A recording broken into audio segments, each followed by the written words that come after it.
কণ্ঠশিল্পী আসিফ আকবর। আসিফ আকবর একজন বাংলাদেশি সঙ্গীত শিল্পী, বাংলাদেশের একজন জনপ্রিয় পপ ধারার সঙ্গীত শিল্পী ও অভিনেতা।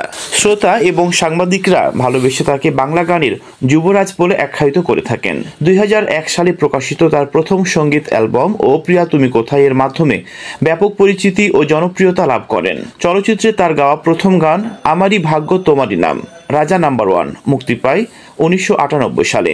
2019 সালে গহীনের গান চলচ্চিত্রের মাধ্যমে আসিফ পরবর্তীতে অভিনেতা হিসেবে আত্মপ্রকাশ করেন।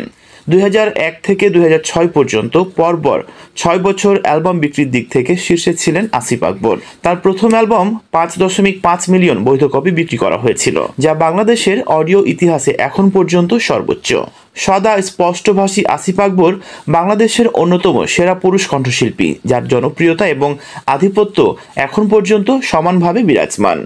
আসিফ কুমিল্লা জেলায় 1972 সালের 25 মার্চ জন্মগ্রহণ করেন। তার পিতার নাম আলী আকবর। 5 ভাই ও 2 বোনের মধ্যে তিনি ষষ্ঠ। তার স্ত্রীর নাম সালমা আসিফ মিতু। এ দম্পতির 3 সন্তান। তারা হলেন রণ, রুদ্র এবং সর্বকনিষ্ঠ কন্যা সন্তান আইদা আসিফ রঙ্গন। আসিফ তার নিজের গানের মিউজিক ভিডিওতে অভিনয় করে থাকেন, তবে 2019 সালে পরিপূর্ণ অভিনেতা হিসেবে গহীনের গান চলচ্চিত্রে অভিনয় করেন। জাতীয় চলচ্চিত্র পুরস্কার 1 বার, মেরিল প্রথম আলো পুরস্কার 6 বার পেয়েছেন। এছাড়াও 7ম BMGA মিউজিক অ্যাওয়ার্ড 2019 সালে 1 বার, 8ম RTV স্টার অ্যাওয়ার্ডে পেয়েছেন 1 বার। এছাড়াও Citycell channel I music award 1 বার পেয়েছেন এবং 2001 থেকে 2006 পর্যন্ত পরপর 6 বছর অ্যালবাম বিক্রির দিক থেকে শীর্ষে ছিলেন আসিফ আকবর, যা বাংলাদেশের অডিও মিউজিক ইন্ডাস্ট্রিতে এক বিরল ঘটনা।